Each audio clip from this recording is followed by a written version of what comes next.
This is exactly right. We know so much more about our skin than we used to. And we know how important it is to take care of it with CeraVe. CeraVe facial cleansers don't strip the skin. They strengthen the skin barrier from day one. I've always used CeraVe. They have little samples at my dermatologist as I'm leaving, and they don't do that with just anything. CeraVe is the #1 dermatologist recommended cleanser brand and offers a range of facial cleansers for all skin types. Find yours. Goodbye. The Hulu original series Furious is now streaming on Hulu and Hulu on Disney+.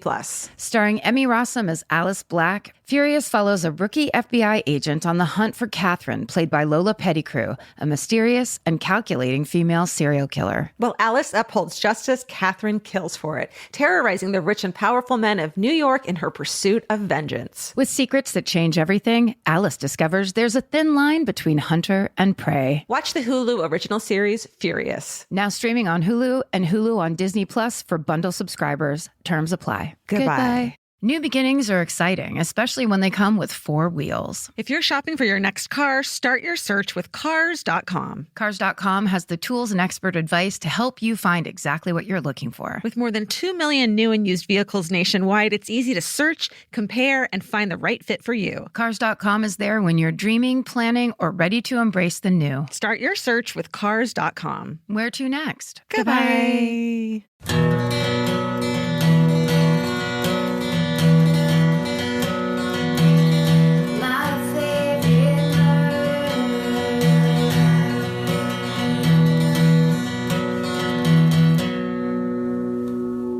Hello, and welcome To My Favorite Murder. the Minisode. We read you the stories that you've sent us, In email. the weird shit we've asked you for, and the weird shit we haven't. That's right. And you're going to go first this time? Yeah, I'll go first. Okay.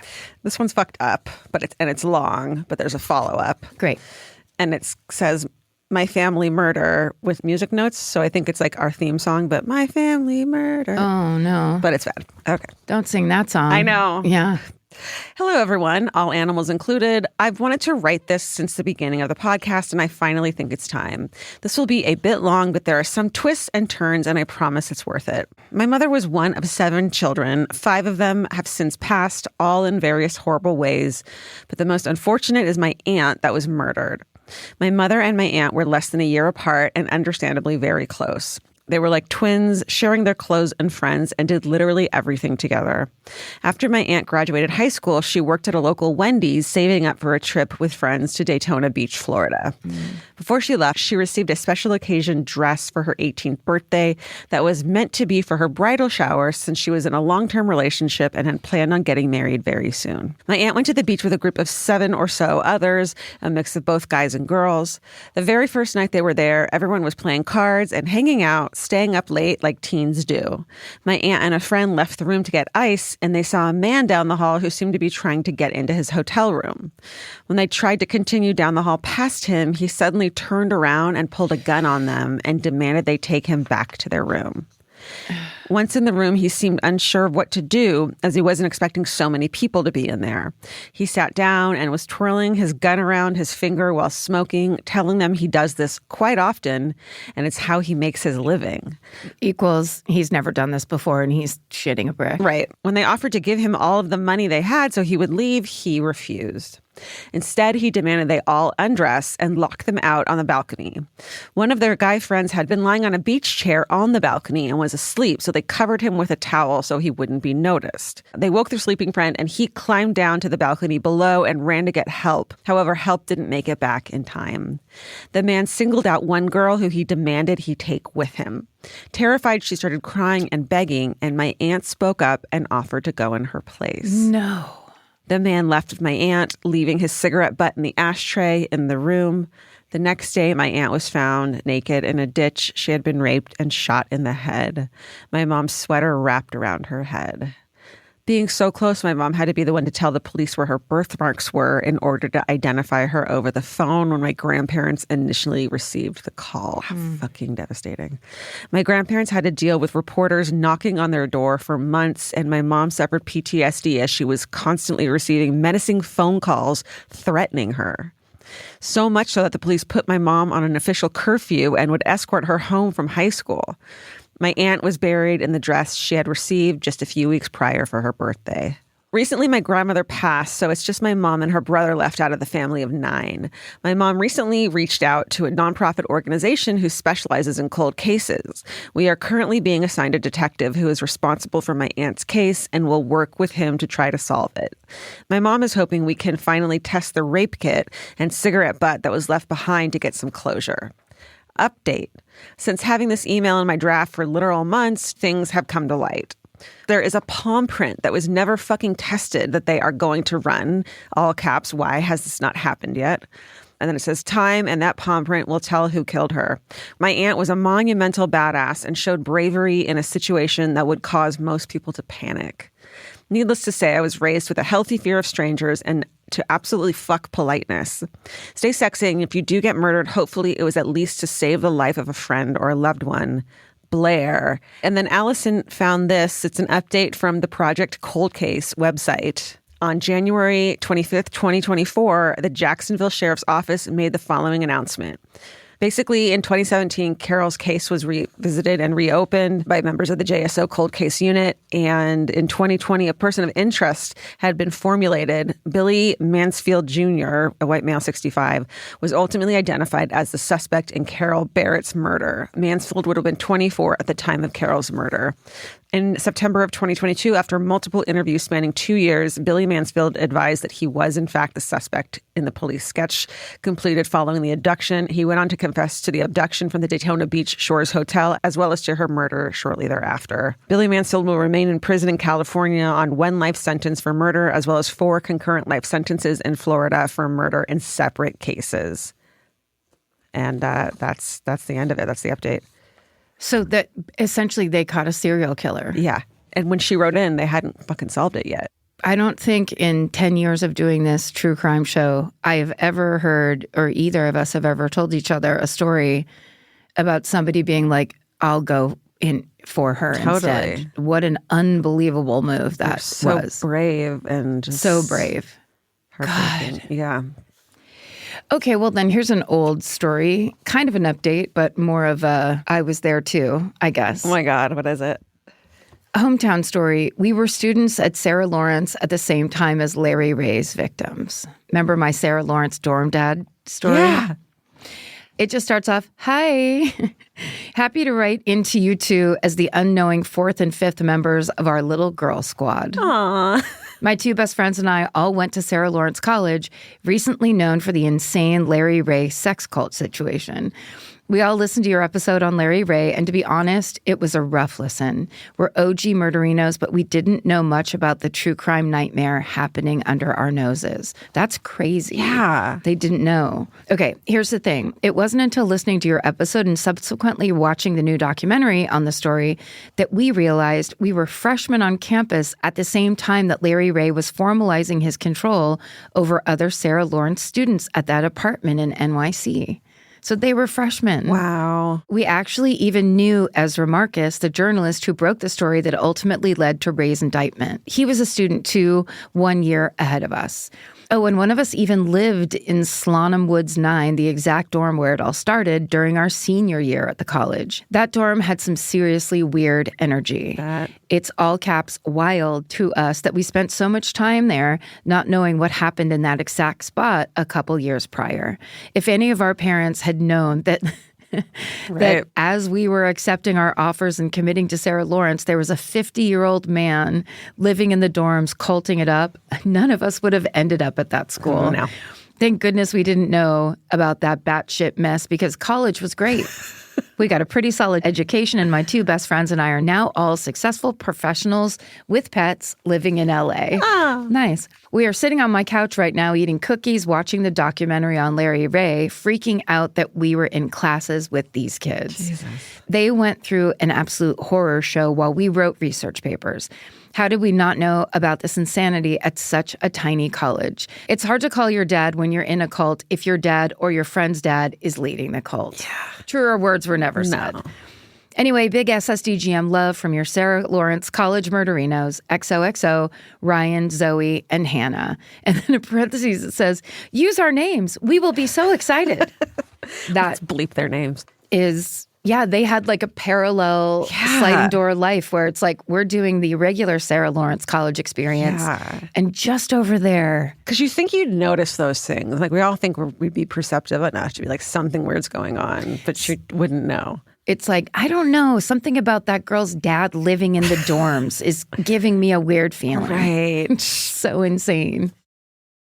We know so much more about our skin than we used to. 10 years ago, no one in America knew what a skin barrier was. It's time to take care of your skin with CeraVe. CeraVe facial cleansers don't strip the skin. They strengthen the skin barrier from day one. Formulated with 3 essential ceramides, hyaluronic acid, and niacinamide to provide long-lasting hydration and 12-hour oil control. I've been using CeraVe for over a decade, I would think. And now it's getting super trendy. And I don't know why, it just makes me proud that something I've used for so long is cool on socials now. But it really does work. And that's why it's been around so long. No matter your skin type or concern, CeraVe has facial cleansers perfect for you and your skin barrier. CeraVe is the #1 dermatologist recommended cleanser brand and offers a range of facial cleansers for all skin types. Find yours. Goodbye. Summer means a whole new world for your feet. They're walking more, sweating more, and going barefoot all day long. For summer feet that need real comfort, there's Bombas. Bombas has a whole line of sport-specific socks for golf, yoga, the gym, and every kind of runner. They also make soft, supportive compression socks that are especially great for summer travel. Bombas sandals and slides are made from super lightweight, cushy, waterproof EVA foam, so they feel incredibly comfortable. And the best part? For every item you buy, Bombas donates an essential clothing item to someone facing housing insecurity, with over 200 million donations and counting. I wore my Bombas compression socks on the plane ride to and from Italy. And listen, I'm a girl of a certain age at this point. It needs to be done. And I felt so comfy and so secure with my cute little Bombas socks. So head over to bombas.com/MFM and use code MFM for 20% off your first purchase. That's BOMBAS.com/MFM, code MFM at checkout. Goodbye. Capture your favorite summer feeling with Pandora Jewelry. Discover a collection inspired by the sunshine, freedom, and unforgettable moments that make the season so special. Whether you're planning a weekend getaway, gathering with friends, or simply soaking up every sunny day, Pandora Jewelry offers meaningful pieces designed to celebrate your unique story. From sun-kissed metals that catch the light beautifully to personalized pieces ready to be engraved with your summer mantra, every detail is crafted to help you express yourself with confidence and style. Explore charms, bracelets, rings, necklaces, and more, thoughtfully designed to complement every adventure and occasion. Each design moves with you, from beach days and road trips to rooftop dinners, golden nights, and every memory in between. Layer your favorite looks, mark life's meaningful moments, and create lasting reminders of a season you'll never want to forget. Find the pieces that reflect who you are and where this summer takes you. Shop Pandora Jewelry's new summer collection in-store or online at pandora.net and let your summer unfold. Goodbye. Okay, I'm not going to read you the title of this, but we need to get more flight attendants to write us in with their wildest stories. Hell yes. Right? Yes, okay, please. Here it goes. Welcome aboard.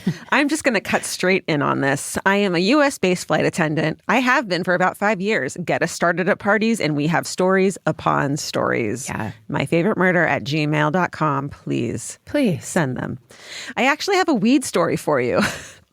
It was January 2017, and our day had started at 4:30 a.m. in a cold and snowy Boston. We worked 3 flights that day, and we're in Atlanta with 1 more to go. We were going from Atlanta to Fort Lauderdale, where we were supposed to have a 21-hour layover. An exciting thing to have, a beach layover in the middle of January when you live in Massachusetts. We boarded the airplane like normal. I told 200 people how to fasten their seatbelt, not to stow their jackets in the overhead bin so we could fit as many rollerboards on this aircraft as possible, and smiled while people figured out where they were sitting. A passenger came to me in the back galley and asked for some water. Happily, I nodded and reached into the containers, pouring her a glass of water. She made a comment about not feeling well, but was hoping the Tylenol would make her feel better. I handed her some cookies, saying, maybe this will help calm your stomach too. Let us know if you need anything else. And continued back to the aisle to start closing bins. Finally, all the passengers were on board and seated, and the forward boarding door was closed. We armed our doors, played the safety demo, and started to do our final cabin walkthrough. Just as the airplane started to push back, we suddenly stopped. The pilots came over the intercom. There was some sort of mechanical issue, and we would need to go back to the gate to fix it. We pulled back and the waiting game began. After about 20 minutes, the maintenance team had fixed the issue and we were pushing back again. This time, the gal who had asked for the glass of water stood up and said she wasn't feeling good. I motioned for her to head to the bathroom while I walked to the phone to tell the pilots not to taxi. We waited for the girl for about 20 minutes, continuing to check on her. No, the whole plane's waiting for you. She said it was something she ate. Mind you, the whole plane was waiting on her. I'm so sorry. But oh my God. Are you so angry? Like, what do you think? Well, I mean, the tension of just like, so are you about to tell me that she's starting food poisoning and the entire plane is just sitting there waiting for her to be done? Let's see. With some sort of a Giardia situation?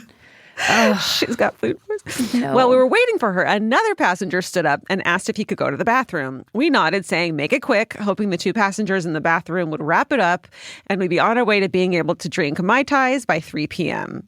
Well, after about 5 minutes, neither one of the passengers was coming out. We waited, and my coworker in the back suddenly said, do you smell that? I took a sniff and stood up, saying, yes, I do. That's right. The man who got up while the girl was sick in the bathroom had started smoking weed on the plane. I totally forgot that was at the beginning. Right. This was 2017, so sadly, it had become a thing. We had to call the pilots and get authorities involved. We knocked on the door, asking him to come out so we could talk to him. We needed to tell him to stop and all those other things. Concurrently, the other bathroom door opened and the sick girl came out. Was walking the weed-smoking gentleman to the forward boarding door so the authorities could take him. Why would you fucking do that? It's like saying I would love federal charges for my pot problem. I have zero chill, even though I'm a stoner. Do you know that actually happened to us right before the plane took off? Some guy went and did a pot jewel in the bathroom, and then they were just like, just go sit down. Like they basically let him do it because they were like, we just want to take off. Yeah. But I mean, I wonder if it's just weed or if it's a vape. If it makes a difference. It's like you're not supposed to do it. It's illegal either way. But I think they were just like, go sit down. Yeah, Jesus Christ. Yeah. I was walking the weed-smoking gentleman to the forward boarding door so the authorities could take him when the sick girl tapped my shoulder. I turned around to talk to her, and she turned as white as a sheet. And then she proceeded to, all caps, vomit all over my uniform. Oh. It took everything in me to stay calm, cool, and collected in front of those 250 passengers when I wanted to flip the motherfucking out because vomit and pantyhose do not mix. I guess like soaking vomit. I don't want to think about it. What does mix with vomit? What are we looking like for here? The cat bra litter sounds pretty fucking bad. Grammar school cat litter. I remember that. That's right. But after all those events within the same hour and a half and a quick change for me, we were finally cleared to depart Atlanta. The smell. To try to leave for the 3rd time. Well, somehow we had some kind of divine intervention. The date of this flight was January 6, 2017. I'm not sure if you remember, but that was the day of the Fort Lauderdale airport shooting. Had our plane taken off at its original scheduled time, we would have been in the airport at the time of the shooting. oh my God. Somehow, by some miracle, I had a passenger who tried to smoke weed in the airplane bathroom and another who felt the need to vomit on me. It was one of the more stressful boardings I have ever experienced, so much so I can remember it almost clearly. But in a lot of ways, I'm grateful for those 2 punks who delayed 254 people. It was because of them we weren't in the crosshairs of a tragic event. I need to say, on behalf of the woman who it sounds like had food poisoning, you can't act like she's the same as the guy that went and smoked pot. No. She's a victim of a tiny bacteria. But could she aim? Could she have better aim? It sounds like no. Yeah, I can't imagine that was her first choice. Yeah, because also I feel like if you're in a situation where your face turns white all of a sudden, things are happening out of your control. Totally. Just want to defend that person. No, I think you're right.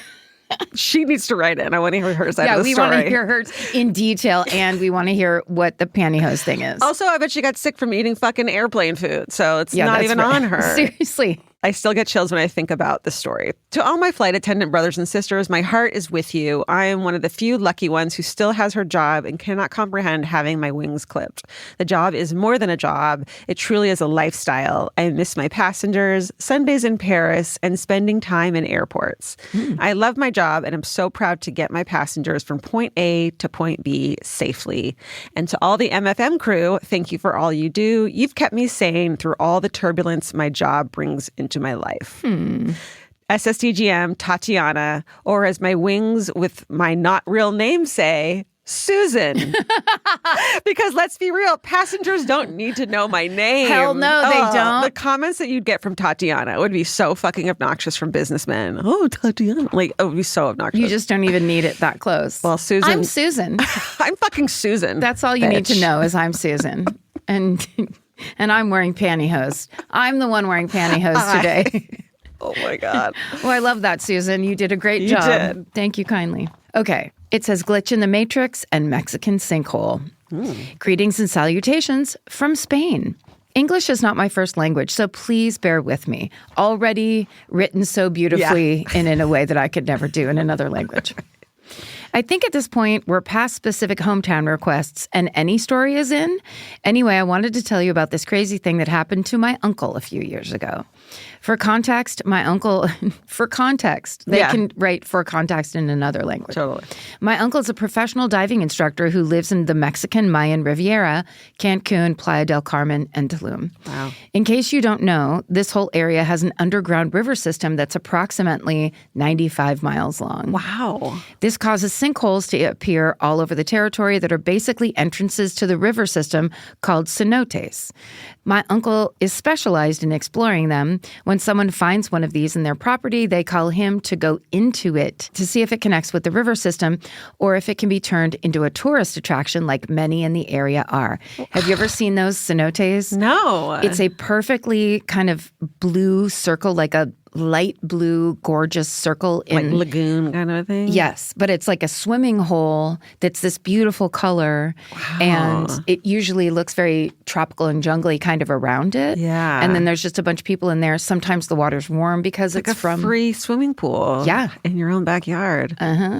with some cave systems sometimes attached. That's terrifying. Okay. This means he has to climb into a dark hole in the ground and rappel inside it until he reaches the water, all while wearing full diving gear, tanks, etc. Why? I really don't know, but he's very passionate about it. What a rad job. Yeah. Like, if you don't want to go to college, that's okay. There's rad jobs out there for you. Podcasting, for example. Podcasting works great. If you're brave like us, you can either podcast or dive into cenotes. That's right. To see if they're connected to the underground Both river. are treacherous. Both are similar and both require oxygen. Back in 2012, my uncle was mourning the loss of his youngest daughter, my cousin, who had tragically passed away from cancer at age 13 a few months before. It was horrible. One day he received a call to go explore a cenote on a plot of land that was in the middle of nowhere, miles away from the city of Mérida or any kind of civilization. He and his colleague packed up their equipment and went on their way. It took them hours to find the exact location, as it was literally in the middle of the jungle. Everything was going according to plan.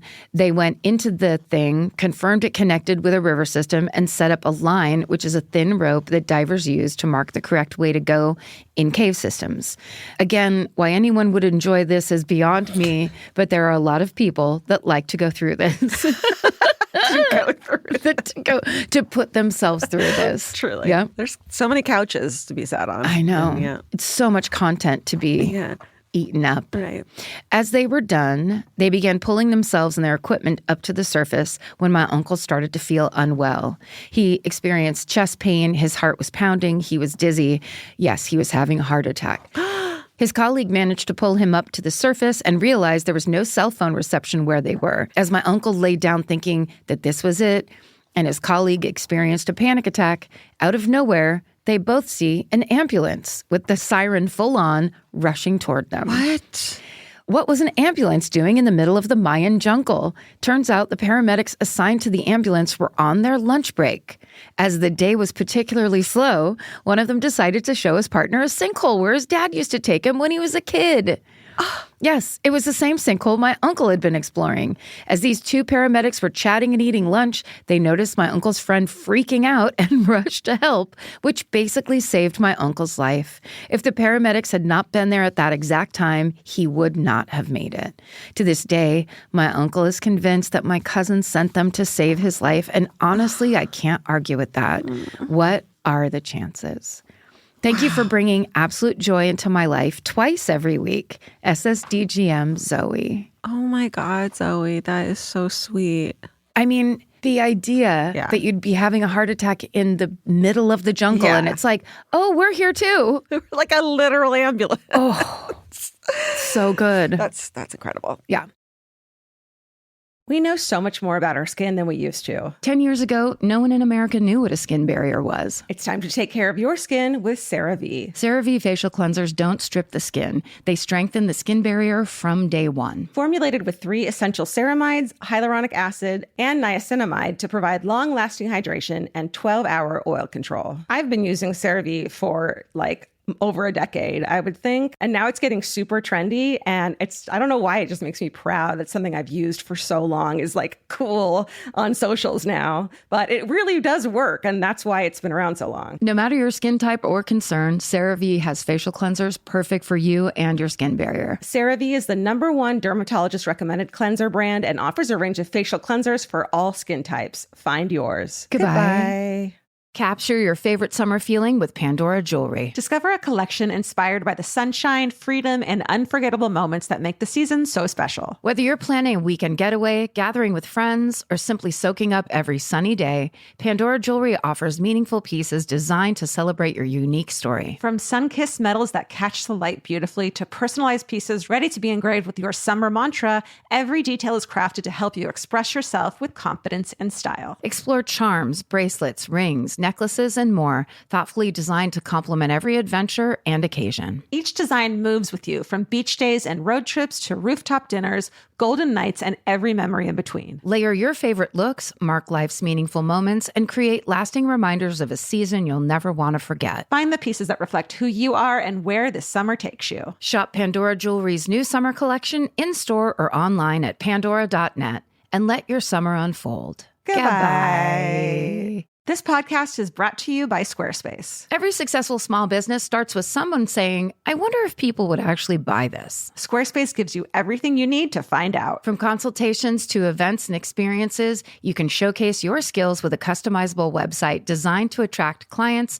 and grow your business. With Squarespace's collection of cutting-edge design tools, anyone can build a beautiful, professional online presence that perfectly fits their brand or business. Get paid on time with professional invoices and online payments. Plus, streamline your workflow with built-in appointment scheduling and email marketing tools. Head to squarespace.com/murder for a free trial. And when you're ready to launch, use offer code MURDER to save 10% off your first purchase of a website or domain. Goodbye. Okay, my last one's called, He Wasn't My Brother When I Married Him. Whoa. Hey there, it's me. Oh, hi. Hey, what's going on?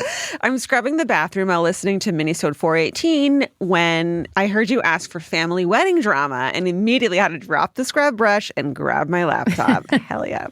My first marriage is the stuff of legends among my friends. I'm in my early 20s and marrying my high school sweetheart, a young, dumb love. Wedding plans had been made and the invitations had gone out when my fiance and I discovered that my mom, the church choir director, was having an affair with his dad, a member of the church choir. Well, fuck. Literally. As you can imagine, what ensued was an epic fight between the parents, all of whom started insisting they wouldn't go to our wedding if so-and-so was there. So it's both sets of parents. One is cheating and one is being cheated on. Jesus, in both it's the entire family. Everybody's involved. It's fucked up. Great. I decided the solution was to call off the wedding entirely and just get married quietly by ourselves. Mm-hmm. Yeah.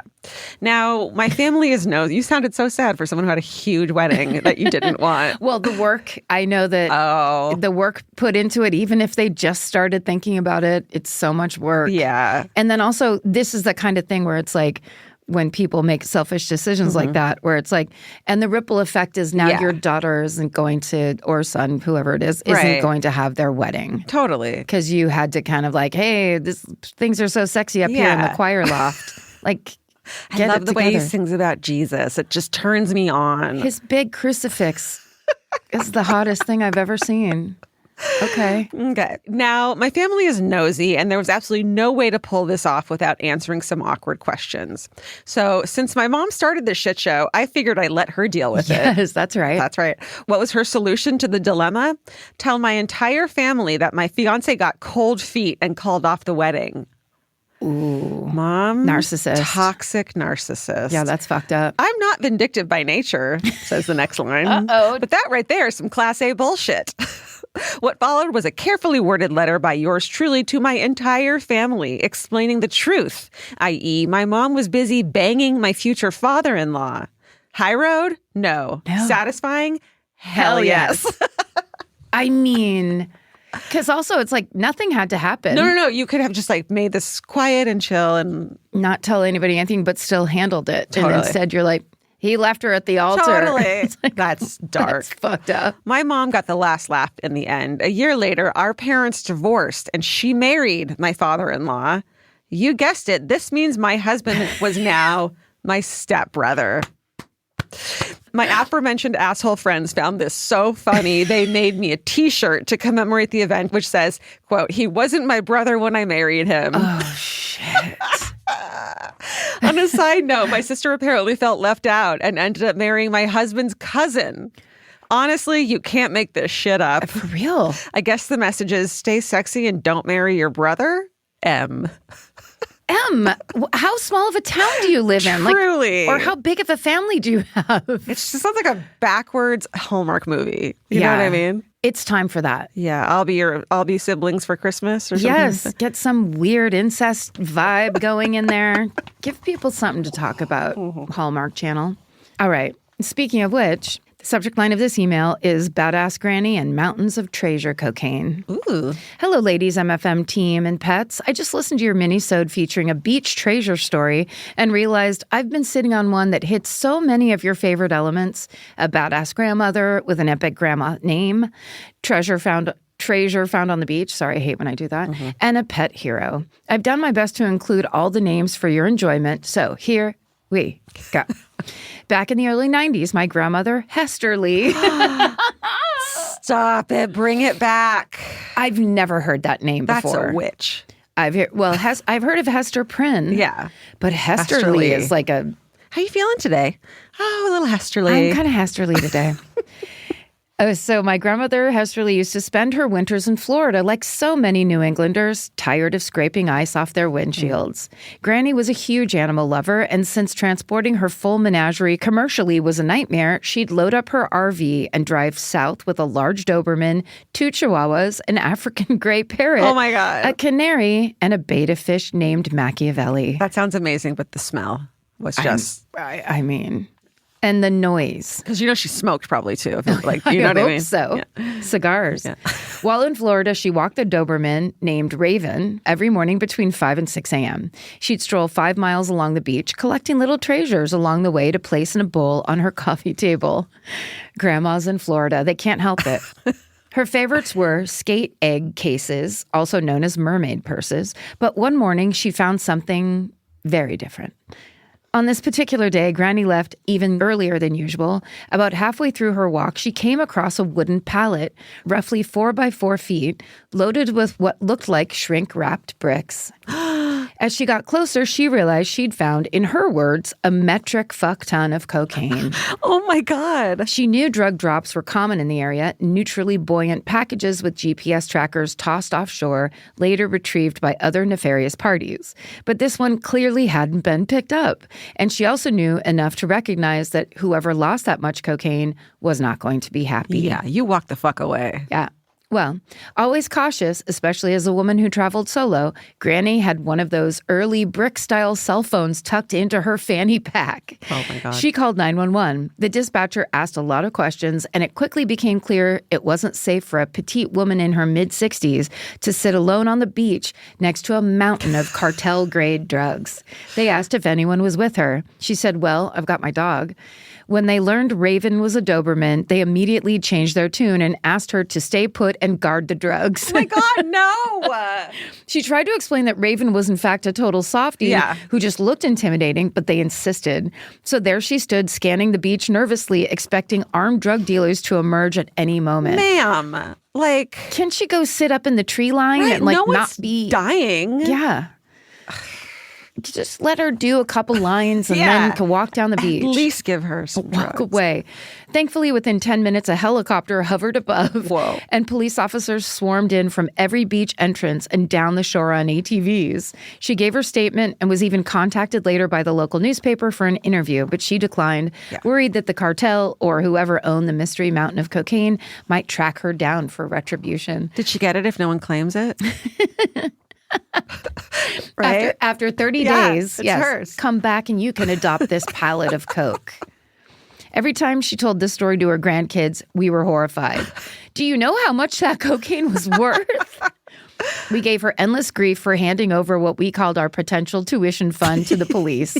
I mean, who would have suspected a snowbird granny as a drug boss? But in all seriousness, she was a total badass who never took shit from anyone. Even in her late 80s, she walked with a cane topped with a silver donkey head, telling us, you never know when you'll need to hit someone over the head with democracy. Love you, Hester Lee. Hester Lee, you are our hero. Coming in hot. Thanks for all you do. Stay sexy, and may you one day stumble upon your own mountain of treasure cocaine. Kay. Kay, that was so great. That's a TV show. Betty White then has to get rid of all the like she actually has to sell it all. Yeah, every week she finds drugs and then has to sell them all by the end of the week. Right. With her dog. And if she doesn't, she has to do all the drugs. If she can't sell them all, they got to get gone somehow. That's right. So she goes down party to her friend Maud's house. What's the other one's name? What? The other Golden Girls. Oh, Maud. Rose. There's a Rose. Blanche. There's a Blanche. Those are the only ones I know. Rose, Blanche. Sophia. And Dorothy. Dorothy. Thank you very much for being here with us on this mini-sode. We love to read your emails. Yeah, that was a journey. Yeah, right into myfavoritemurder@gmail.com if you have a story that sounds like any of these but different. Yeah, anything really at this point. Yeah, we just love communication. We do. Stay sexy. And don't get murdered. Goodbye. Elvis, do you want a cookie?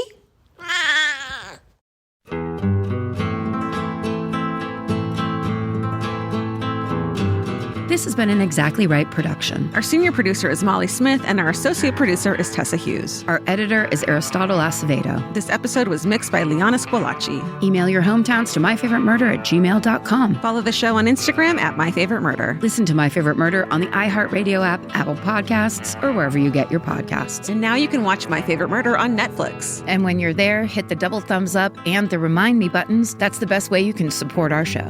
Goodbye.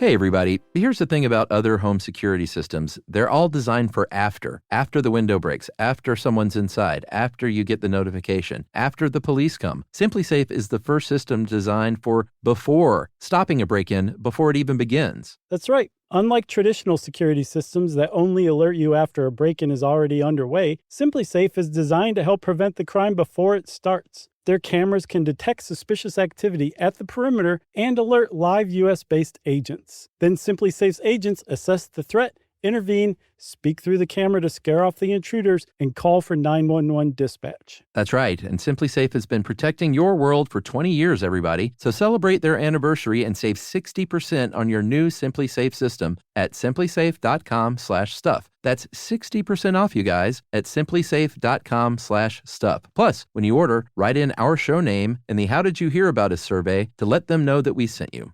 Don't forget, there's no safe like SimpliSafe. Calling all amateur detectives and podcast obsessives. Virgin Voyage's second true crime voyage sets sail March 20th, 2027 for a 5-night escape to Grand Turk and the Beach Club at Bimini. As part of the On Air at Sea collection, this immersive sailing brings together fan favorite podcasts, including Disgraceland, Buried Bones, and Wisecrack, for live recordings, behind-the-scenes access, exclusive meet and greets, and crime-themed programming that you won't find anywhere else. All aboard our award-winning, kid-free ships. Head over to virginvoyages.com/truecrime to secure your spot. Goodbye. I'm Nancy Glass, host of the Burden of Guilt Season 3 podcast. This is a story about a horrendous situation that destroyed 2 families. It's a scorched earth war that shows just how far someone will go to get what they want. Cindy said I had to choose between the truth and my family, and I had to choose the truth. Listen to Season 3 of Burden of Guilt on the iHeartRadio app, Apple Podcasts, or wherever you get your podcasts.